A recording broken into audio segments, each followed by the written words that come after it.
बिस्मिल्लाहिर्रहमानिर्रहीम। शुरू अल्लाह के नाम से जो बड़ा मेहरबान नहायत रहम वाला है। अस्सलामु अलैकुम। मुअज़्ज़ज़ नाज़रीन इकराम, लाहौर के इलाके गढ़ी शौ में बीबिया पाक दामन के मज़ार के मुतालिक बहुत सी दास्तानें और रवायात मशहूर हैं। बीबिया पाक दामना के मज़ारात लाहौर की तारीखी इमारतों और मकबरों में एक कदीम हैसियत रखते हैं। बीबी पाक दामन किस सहाबी की बेटी हैं, आप किसकी बहन और आपके शौहर का क्या नाम है, इसको बताने से पहले हम आपको इस वाक़े की तरफ ले चलते हैं जो कि इनके लाहौर आने की वजह बनी, और यहाँ आने के बाद वो क्या वाक़या हुआ कि आज भी इनके मज़ार के बारे में मशहूर है कि बीबी पाक दामना के दुपट्टों के पल्लू इनकी कब्रों के बाहर रह गए। नाज़रीन इकराम, मुसलमानों की आमद से 32 साल पहले का ये वाक़या है। ये तारीख़ी एतबार से 281 ईस्वी के ज़माने से ताल्लुक़ रखता है, जबकि हिंदुस्तान के तूलो अर्ज़ में बुत परस्तों हिंदू राजाओं की हुकूमत थी। सिंध के रास्ते से मुसलमानों की आमद 712 ईस्वी में शुरू हुई, जब मोहम्मद बिन कासिम ने सिंध को फ़तह किया और इस मफतूहा इलाके को अरब सल्तनत में शामिल किया।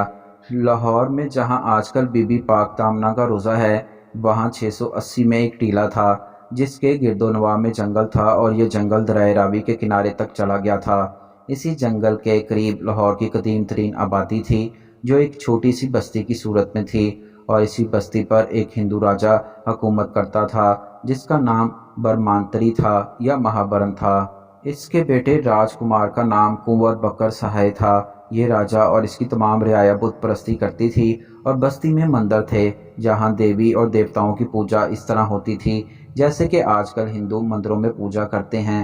एक दिन अचानक मंदिरों में रखी गई मूर्तियाँ और बुत अपनी जगह से गिर पड़े। तमाम बुत पत्थर के बने हुए मजबूत चबूतरों पर रखे गए थे। उन्हें गिराने या खुद इनके मुतहरक हो जाने का कोई इम्कान न था। इसी के साथ मंदिरों में जलाई जाने वाली आग जो हमेशा रोशन रखी जाती थी, खुद ब खुद बुझ गई। हिंदू कौम हमेशा से ओहाम परस्ती चली आ रही है। इसने ये हालात देखे तो बस्ती में कोहराम मच गया। राजा महाबरन ने अपनी तमाम मंत्रियों को बुलाकर इनसे इस वाक़े की तहकीकात का हुक्म दिया। जोशियों को बुलाकर इस वाक़े के असबाब के बारे में पूछा। तहकीकात के नतीजे में ये मालूम हुआ कि कुछ परदेसी लोग कहीं से आए हैं और इनका क़याम जंगल के दरमियान एक टीले पर है। इनकी वजह से ये सब कुछ हुआ है। राजा ने हुक्म दिया कि इन परदेसियों को पकड़कर दरबार में पेश किया जाए। राजा के सिपाही उन्हें पकड़ने गए तो देखा कि चंद औरतें हैं जो चादर से मुंह छुपाए हैं, और इनके साथ 4 मुहाफ़िज़ हैं जो टीले पर पड़ाव डाले हुए हैं। राजा के आदमियों ने इनको घेर लिया, लेकिन उन्हें क्योंकि मुहाफ़िज़ जान देकर भी इन बीबियों की हिफाजत पर तैयार थे। इनकी ज़ुबान भी यहाँ के लोगों से अजनबी थी, और ना ही परदेसी लोग यहाँ वालों की ज़ुबान समझते थे। ये सूरत हाल देखकर राजा के कुछ आदमी वहीं ठहरे और कुछ वापस जाकर राजा की खिदमत में हाजिर हुए ताकि वहाँ से नया हुक्म हासिल करें। राजा ने सूरत हाल सुनकर अपने बेटे राजकुमार बक्कर मां सहाय को भेजा और हुक्म दिया कि परदेसियों को गिरफ्तार करके दरबार में पेश करे। राजा महाबर ने अपने बेटे राजकुमार बक्कर मां सहाय की बीबियों में से एक, जो कि बीबियों के सरदार मालूम होती थी, बक्कर मां सहाय से इसी की ज़ुबान में गुफ्तगू की और ये बताया कि हम लोग खुदा के बंदे हैं। खुदा के रसूल सल्लल्लाहु अलैहि वसल्लम की आले पाक से हमारा ताल्लुक़ है।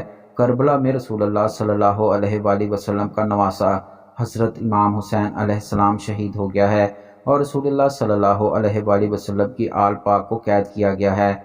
हम लोग अपने वतन मदीना में भी नहीं रह सके और बेवतन होकर हिजरत करके यहाँ पहुँचे हैं। हम किसी को सताने के लिए नहीं आए, बल्कि पनाह लेने आए हैं। हमें यहीं पड़ा रहने दो, और अगर तुम्हें ये मंजूर ना हो तो हम कहीं और चले जाएंगे। बीबी साहब को अपनी ज़ुबान में बात करते सुनकर राजकुमार बहुत हैरान हुआ, और इनकी गुफ्तगू ने भी इस पर बहुत असर किया। इसने मज़ीद इस्तफसार किया तो पता चला कि बड़ी बीबी का नाम हज़रत रुकैया बिनते अली रज़ी अल्लाह ताला अन्हा है।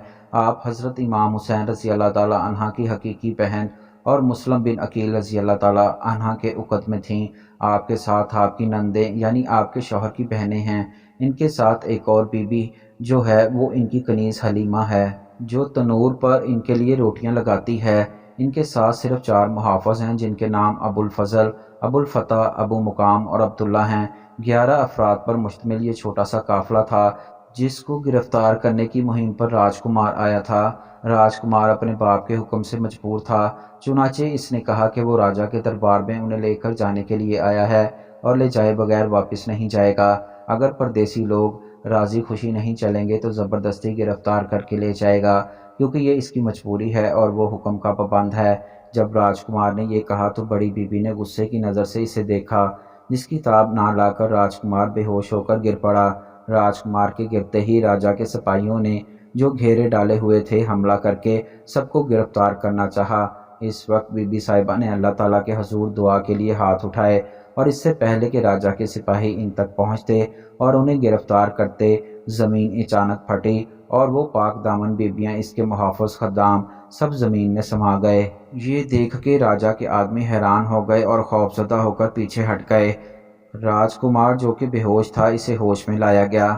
راجکمار نے یہ کرامات دیکھی تو اس نے اپنے باپ کے پاس واپس جانے کی بجائے وہیں ان پردیسی بیبیوں کی زمین میں سما جانے کی جگہ کی مجاوری اختیار کر لی، اور اس نے اپنا آبائی دین یعنی بت پرستی چھوڑ کر اسلام قبول کر لیا۔ راجکمار کے ساتھ چند اور لوگ بھی اسلام لائے اور راجکمار کے ہمدرد ساتھی بن گئے۔ راج مہابر نے اپنے بیٹے کو بہت سمجھایا، لیکن راجا نہ مانا اور وہاں سے نہیں گیا۔ راجا نے محبت پدری سے مجبور ہو کر پھر اسے تنگ بھی نہ کیا اور اس کے گزارے کے لیے کچھ زمین بھی دے دی۔ راجکمار اس ویران جگہ پر بیٹھا رہتا اور جہاں بیبیاں زمین میں سما گئی تھیں اس مقام پر جھاڑو دیتا اور خدا کی عبادت کیا کرتا تھا۔